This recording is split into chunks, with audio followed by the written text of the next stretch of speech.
तो आज का जो हमारा टॉपिक ऑफ डिस्कशन होगा that will be moment of inertia.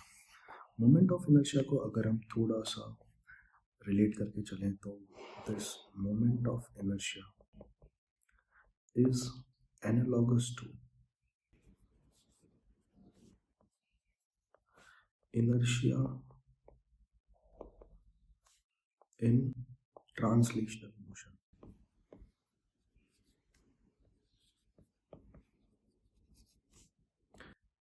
Translational motion में जो हमने इनर्शिया पढ़ा था, ये मोमेंट ऑफ इनर्शिया बिल्कुल वैसा ही कुछ रिलेट करता है जैसे कि हमने ट्रांसलेशनल मोशन में देखा था कि जो इनर्शिया होता है it is a property of mass. और जब हमने एनएलएम में पढ़ा था तो हम क्या पढ़ते थे that force is equals to mass and to acceleration.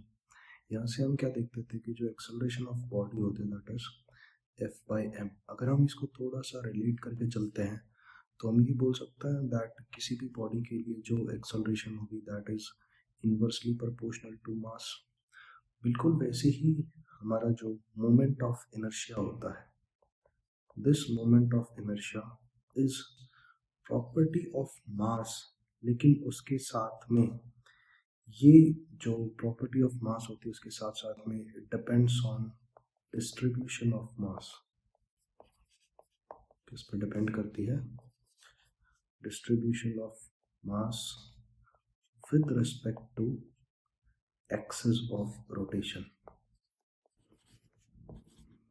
ये थोड़ा सा टेक्निकल टर्म है, आगे ये क्लियर हो जाएगा कि एक्सिस ऑफ रोटेशन क्या होता है। एक्सिस ऑफ रोटेशन होता है बेसिकली कोई भी रिजिड बॉडी हुई वो किस एक्सिस के अलोंग रोटेट कर रही है, उसको हम क्या बोलते हैं?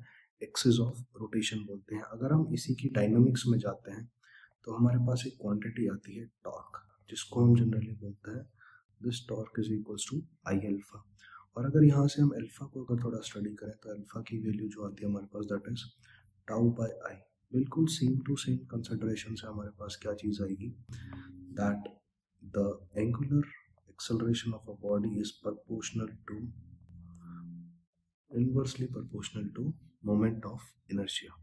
इसी को अगर हम और आगे स्टडी करते हैं तो सबसे पहले हमारे पास जो टॉपिक आता है that is moment of inertia point mass. Moment of inertia for a point mass if it is moving in a circular motion. Supposedly कि हमारे पास हम कंसिडर कर लेते हैं कि ये हमारे पास एक पॉइंट मास है और ये जो पॉइंट मास है ये एक सर्कल के अबाउट सर्कुलर मोशन परफॉर्म कर रहा है where this is the central axis. ये हमारी सेंट्रल एक्सिस है और ये इस सर्कल के अलोंग एक सर्कुलर मोशन परफॉर्म कर रहा है।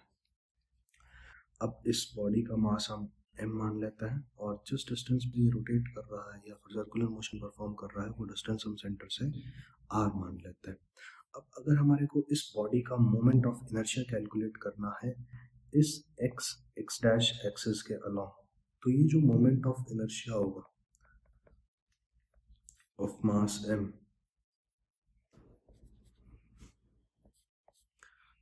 along एक्सिस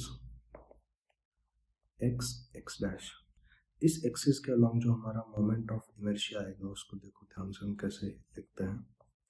हम क्या करते हैं, जो ये मास है हमारा इसको लिखते हैं और इसका प्रोडक्ट करते हैं जितनी दूरी पे ये रोटेट कर रहा है या फिर सर्कुलर मोशन परफॉर्म कर रहा है अपनी एक्सिस से, एक r डिस्टेंस की दूरी पे रोटेट कर रहा है तो हम इसको मल्टीप्लाई करते हैं इस डिस्टेंस के स्क्वायर के साथ और यहाँ से हमारे पास मोमेंट ऑफ इनर्शिया आ जाता है इस पॉइंट मास m का जो सर्कुलर मोशन परफॉर्म कर रहा है along a circle having radius r। इसका फॉर्मूला होता है हमारे पास mr²। अगर इसी में हम अपना डिस्कशन थोड़ा आगे लेके चलते हैं तो हमारे पास मोमेंट ऑफ इनर्शिया आता है रिजिड बॉडीज के लिए। रिजिड बॉडीज में सबसे पहले आता है हमारे पास रिंग। तो जो नेक्स्ट टॉपिक होगा हमारा that will be moment of inertia of a ring. एक रिंग के लिए मोमेंट ऑफ इनर्शिया हम कैसे डिफाइन करेंगे, मान लेते हैं कि ये हमारे पास एक रिंग है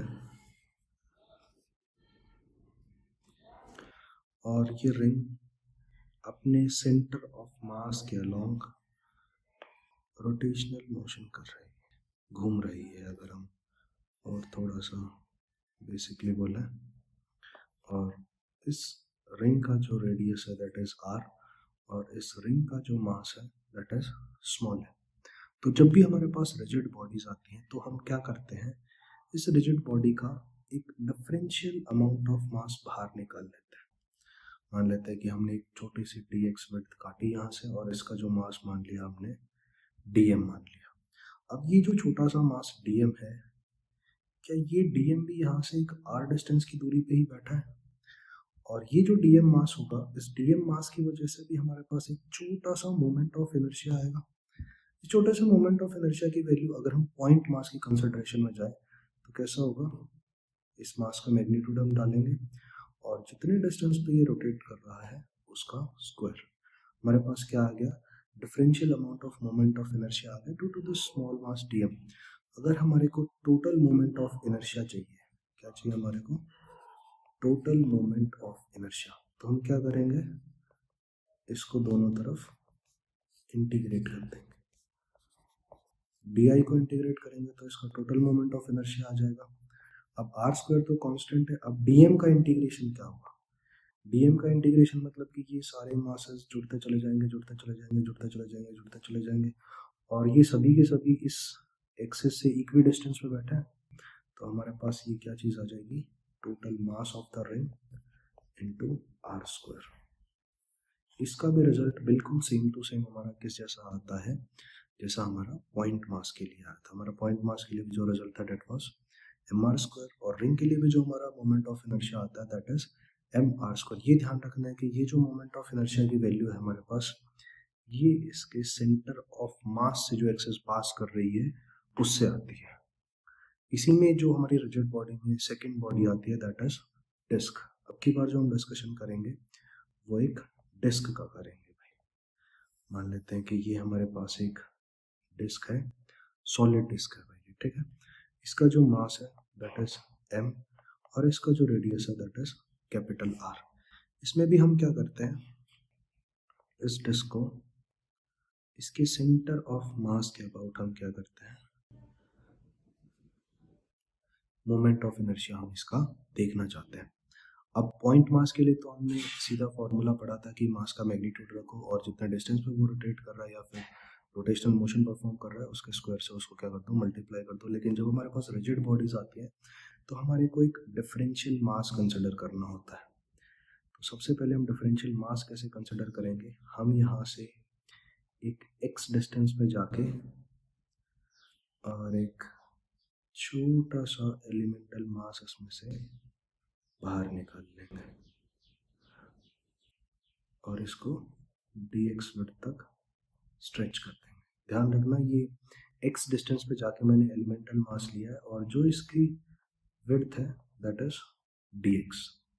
तो अगर मैं इस छोटे से मास की बात करता हूँ, ये जो dm मास होगा ये कितना होगा, तो dm मास क्या होगा, हमारे पास टोटल मास कितना था, m था। ये जो टोटल मास था ये कितने एरिया पे डिस्ट्रीब्यूटेड था, ये डिस्ट्रीब्यूटेड था पाई आर स्क्वायर पे, और जितना एरिया हमने कंसिडर किया है वो कितना है, that is 2 pi x dot dx। ये हमारा क्या है, एरिया।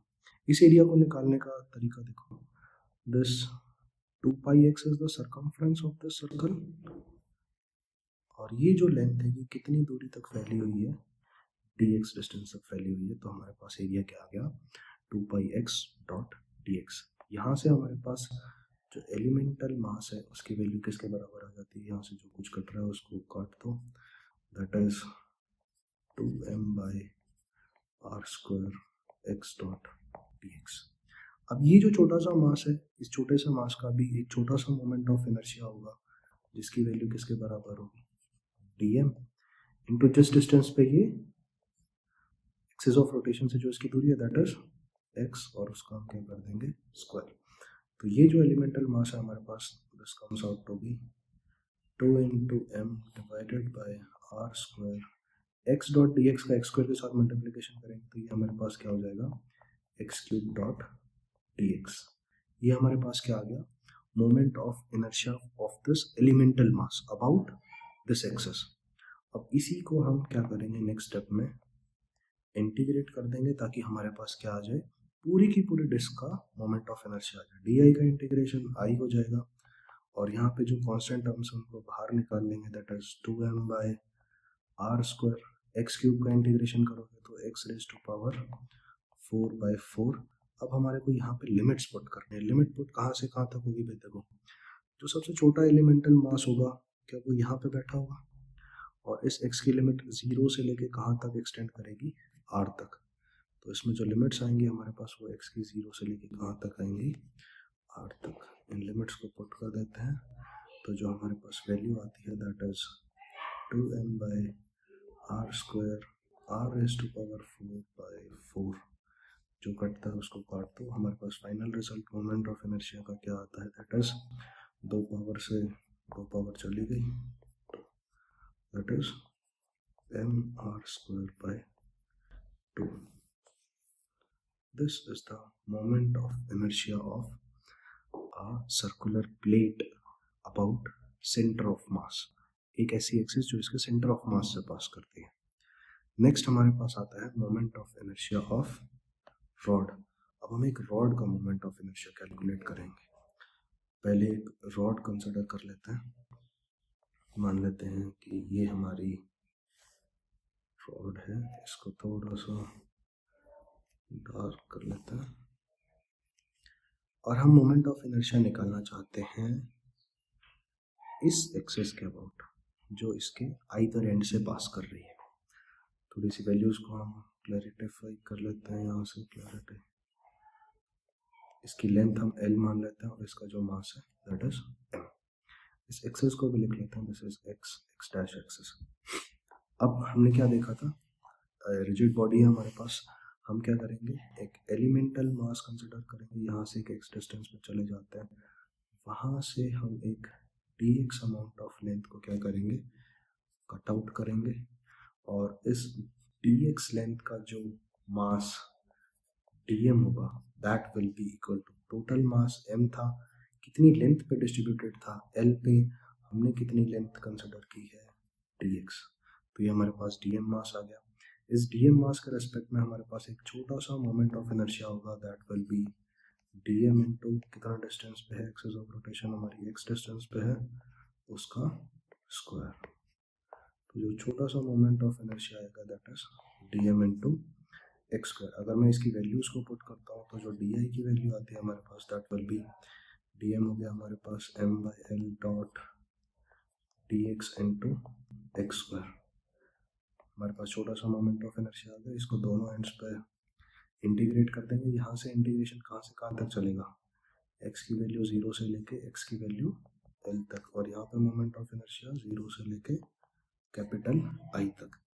तो हमारे पास जो मोमेंट ऑफ इनर्शिया की फाइनली वैल्यू आती है, देखो भाई जो टर्म्स हमारे पास कांस्टेंट है उसको बाहर निकाल देता है, that is m by L हमारे पास कांस्टेंट है, बाहर आ गया, अंदर x square dot D x बच गया। X square dot D x का इंटीग्रेशन करेंगे तो क्या आएगा हमारे पास, एक्स क्यूब बाई 3 आएगा, उसमें हम लिमिट पुट करेंगे तो एल क्यूब बाई 3 मिलेगा हमारे पास। और जो फाइनली मोमेंट ऑफ इनर्शिया की वैल्यू आएगी आपके पास वो किसके बराबर आएगी, M L square by 3।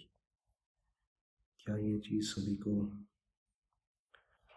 Clear हो गई भाई? क्या वैल्यू आएगी हमारे पास मोमेंट ऑफ इनर्शिया की, एम एल स्क्वायर बाई 3। इसी में जो सेकंड केस होता है हमारे पास, ये तो हमारे पास कौन सा केस था, पहला केस था, केस नंबर 1। इसी में हम दो केसेस जनरली पढ़ते हैं जब हमारी axis of rotation either end पे होती है। केस नंबर जो 2 है हमारे पास दैट इज सेकंड केस। इसमें क्या होगा, हम सेम टू सेम रॉड के अंदर अपनी एक्सेस ऑफ रोटेशन को चेंज कर देंगे। एक्सेस ऑफ रोटेशन मान लेते हैं हमने अब की बार कहाँ कंसिडर कर ली, इसके सेंटर ऑफ मास पे कंसिडर कर ली। मतलब कि ये जो लेंथ है ये भी l/2 है और ये वाली जो लेंथ है दिस इज ऑल्सो l/2। मास इसका सेम टू सेम m है। जो एनालॉजी होगी वो सेम टू सेम एनालॉजी होगी। हमारे पास एक रिजिड बॉडी है, सबसे पहला जो हम काम करते हैं एक्सिस ऑफ रोटेशन से किसी x डिस्टेंस पर जाएंगे, वहाँ से एक हम छोटा सा एलिमेंटल मास कट आउट करेंगे, dx सेक्शन मान लेते हैं। ये जो dx सेक्शन होगा इसका जो एलिमेंटल मास dm होगा that will be equal to m/l dot dx। इस dm मास के कोरस्पॉन्डिंग में हमारे पास एक छोटा सा मोमेंट ऑफ इनर्शिया आएगा जिसकी की value dm into x square के बराबर होगी। यहाँ पे आप dm की वैल्यू को पुट कर दो m/l dot dx into x square. लेकिन यहाँ पे आपको एक चीज़ का ध्यान रखना है, जब आप इस मोमेंट ऑफ इनर्शिया को इंटीग्रेट करोगे तो यहाँ पे लिमिट्स देखो कहाँ से कहाँ तक जाएंगी। पिछले केस में 0 से l तक जा रही थी, यहाँ पे जो मिनिमम लिमिट होगी आपकी x की वो कितने के बराबर होगी, -l/2 की। जो मैक्सिमम लिमिट होगी आपकी वो कितनी होगी, l/2। बस यही छोटा सा कैच है इसके अंदर जो आपको पकड़ना था, यहाँ पे -l/2 से लेके l/2। तो जो फाइनली आपके पास मोमेंट ऑफ इनर्शिया की वैल्यू आती है m/l को बाहर निकाल लेंगे। एक्स स्क्वायर का जो इंटीग्रेशन होगा दैट विल बी x³ 3। आप लिमिट्स पुट जब करोगे तो आपके पास क्या चीज़ आएगी, अब इस चीज़ का ध्यान रखना है भाई। 3 को मैं पहले ही बाहर निकाल लेता हूँ, यहाँ पे l/2 का क्यूब करेंगे तो अपने पास क्या आएगा, l³/8 माइनस ऑफ -l³/8। ये एक्सप्रेशन बन के आएगा आपके पास। जब आप इस एक्सप्रेशन को सॉल्व करोगे तो आपके पास वैल्यू आएगी m/3l इंटू ये कितना हो जाएगा 2 times of l³/8 that is l³/4। एक l से एक l काट दोगे आपके पास मोमेंट ऑफ इनर्शिया बचेगा ml²/12। ये आपका फाइनल आंसर आ जाएगा भाई किसका, मोमेंट ऑफ इनर्शिया का। आई होप इसमें आपको मोमेंट ऑफ इनर्शिया बहुत अच्छे से क्लियर हो गया होगा। Thank you, that's all for this lecture.